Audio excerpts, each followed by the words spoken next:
So I am here with Christopher Willars, who served 17 years in prison and has really been the definition of someone who's turned their life around. I see, like, him doing a lot of things to help people off the streets and out of trouble. And he also creates content on social media, which is very engaging, which is how you came to my attention. How you doing today, Christopher? I'm doing good, man. Thanks for having me. I'm glad to be here. Of course. One thing I wanted to ask you, like, I know you went to prison for 17 years. Can you walk us through like what happened in that situation? Yeah. Man, I, it's funny. I get that question. I get this question asked more now, more often because of what's going on with social media, and I can answer it from a few different perspectives. But um, to put it simply, like I usually start off, is that in 2003, I was sentenced to 144 years in prison. Um, 19 years old, came up to good parents. The only I guess abnormality was I was adopted, but I mean, had a father that went to work, a mother that showed me, what to do, all these things. I was even in the United States Air Force at the time, active duty. I had enlisted at 17. Um, but still very much so one of those kids that unfortunately, especially if you've seen certain stories in the media now, that excelled on one end of things but was living a totally different lifestyle on the opposite end of the spectrum. So one night I got into a vehicle with an older cousin, two of his friends, after I agreed to drive them up the street to commit a robbery. And they did. They robbed a place with a BB gun. Nobody was physically harmed, but we know the importance of mental and emotional trauma for sure. But from that incident, being somebody that was never in trouble before, was in the military, never touched the BB gun, ended up getting a 144-year prison sentence, and all in all, didn't come home for 17 years. Yeah, and that's the first offense. It seems very egregious, the sentencing. I think that's one of the biggest problems with our criminal justice system. You see people who are overcharged 144 years. It seems very excessive. And especially like for someone who's like first offense is, has the opportunity, I feel, to change their life around. When you're young, people make mistakes, and especially no one was harmed.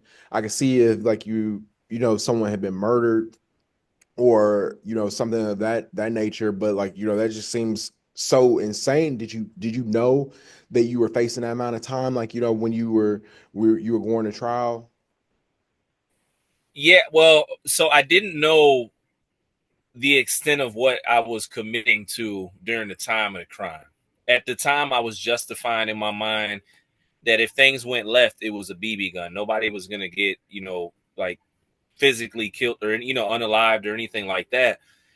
And that was the justification. I was like, if we get in trouble, I'm probably going to get a couple years. But when I turned myself in, because there's a part of the story of my story where I turned myself in, when an indictment was issued, I had the opportunity to go home that first night.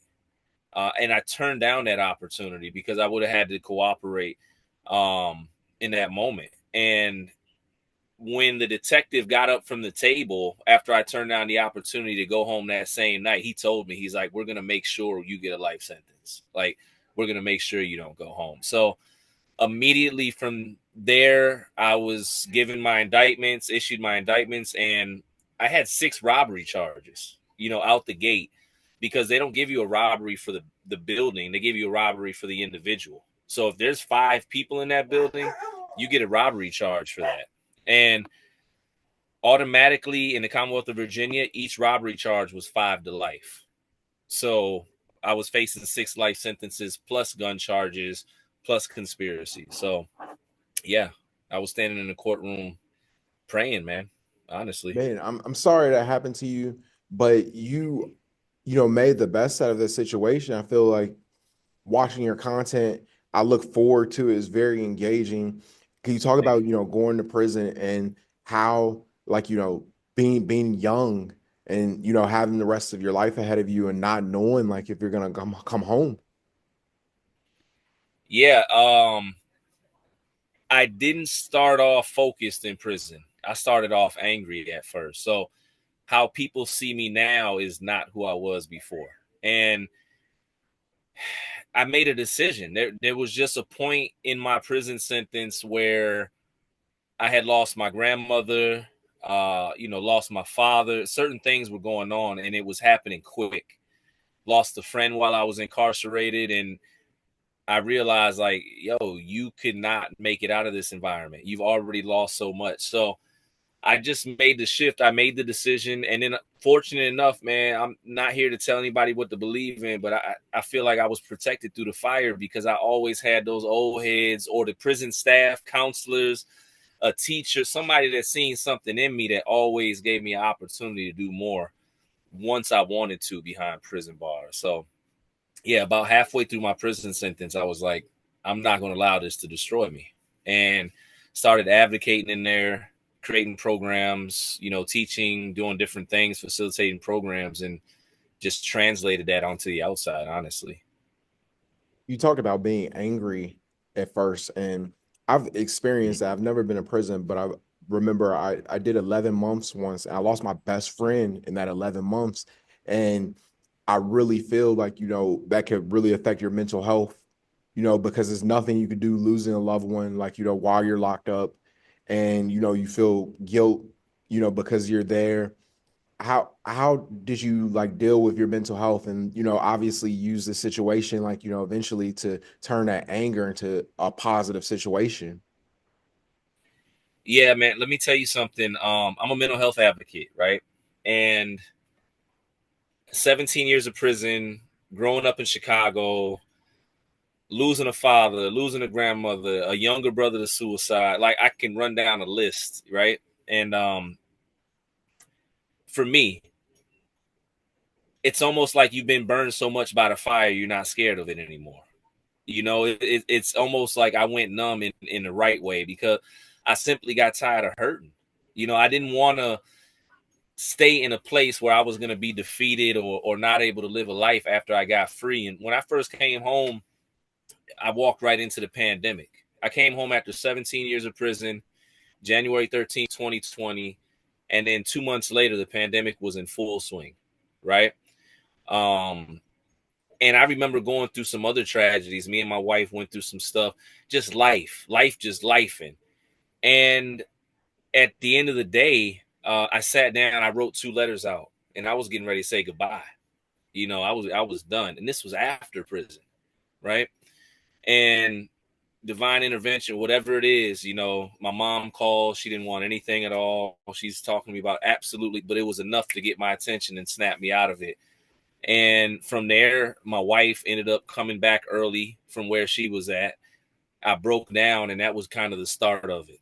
It was a lot more work, but then it was therapy. It's support groups. I got brothers that look like me that I can call at 3 in the morning if it gets too heavy or whatever it is. But I take always the opportunity to tell, especially us as men, fight for your mental health and your peace, man. Like, I don't care how crazy you may feel. I remember sitting on the couch wondering if this was it, like if they were going to have to put me in a mental facility because my PTSD, my insomnia, my thoughts are racing so much. I didn't know how to escape my own mind. You can't, but you can fight through that. And that's what I always want people to know. Like, it's dark, but you can find the light. Most definitely, and I see the light in your videos. They really resonate with me. I look forward to your content. You've had, like, obviously so much experience, like, through prison, and you've taken this experience and put this into videos on social media. Can you talk a little bit about how, like, the process and what gave you the idea, to go on TikTok or Instagram and upload these videos, and how that started? Man, and this is not a race thing. It's not any of that, right? But when I first came home, I was seeing people talk about prison, but it was nobody that looked like me. It was nobody, and guys were calling me. They're like, bruh, because they got used to hearing me talk and speak at different events and stuff like that on the inside. And they were like, bruh, do this. And I never wanted to get on the internet. And then I've got a brother who's right now serving prison time. And basically, we came up with an idea to do an online campaign. I knew nothing about the internet, and I got up there, spoke about his case, interviewed him on Facebook, and we got over 180,000 signatures in support of his release. So other families reached out, and at first I was on the internet for other people's families, their cases, and then I said, "Yo, I need to tell my story," and I went viral the first time in like 2021. I did a post that did like 900,000 views, and then I didn't post again for like a year. Then I went viral again, and then somebody said, basically like, bro, you need to just see what happens if you stick with it.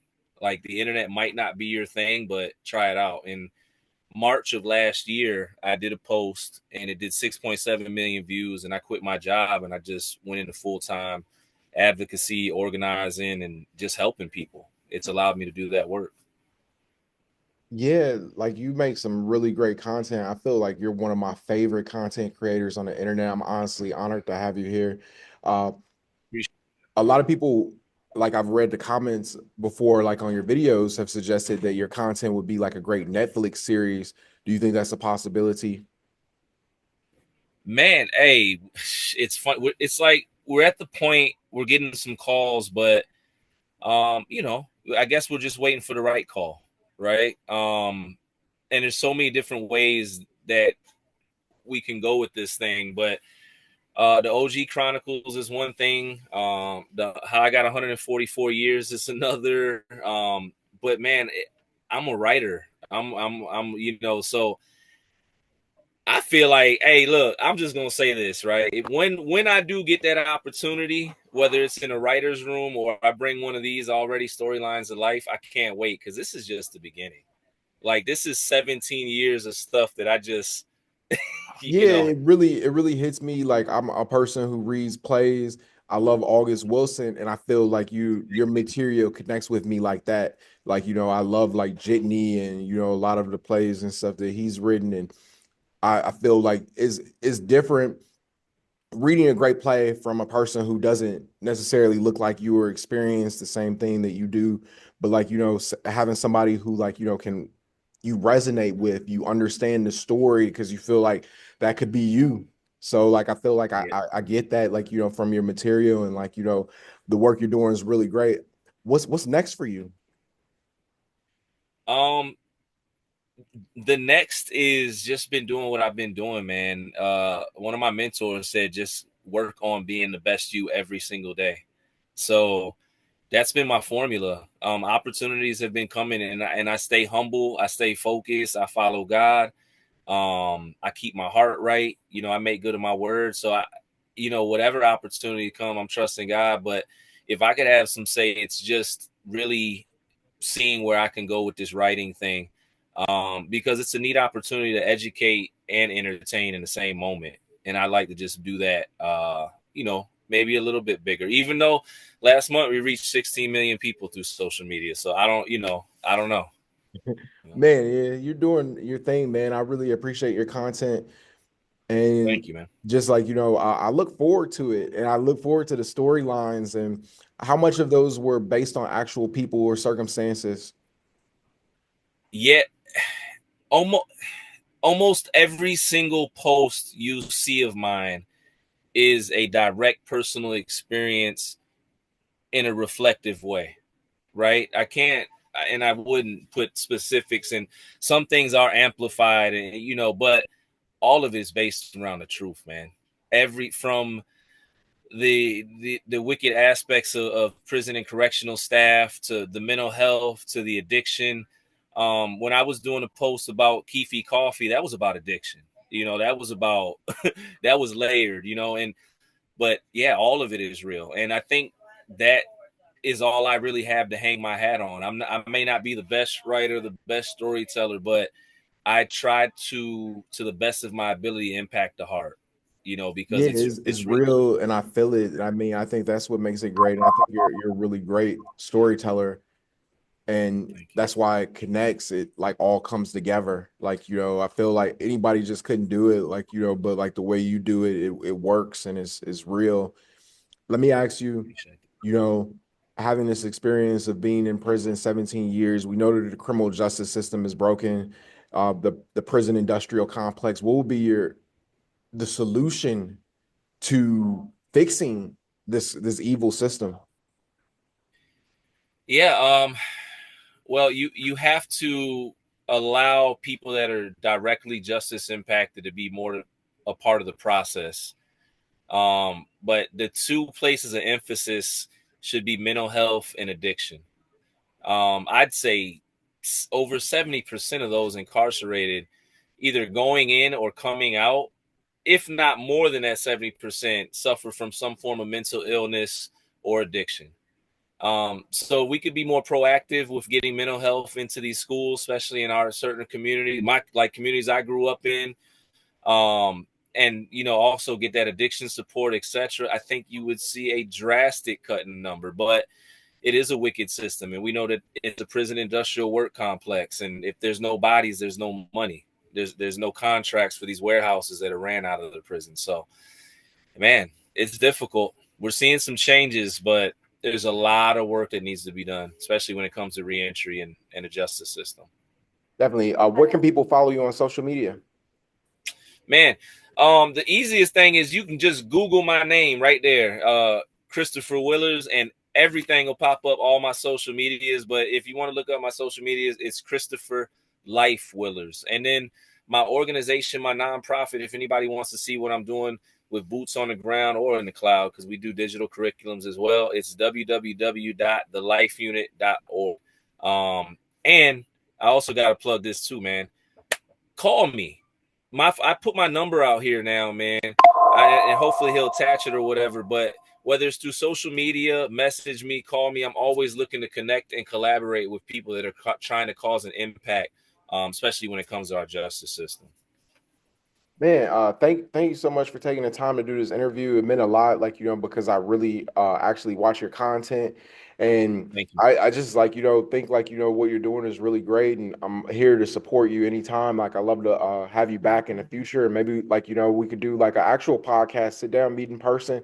I'm also an actor, man, so like I'd love to work with you, man. So thank you Yeah, for sure, man. Let's collaborate, stay in touch. I like to do part twos, part threes, real conversations, man. So definitely here to support. for sure. Thank you. Yes, sir. You have a good one. You too.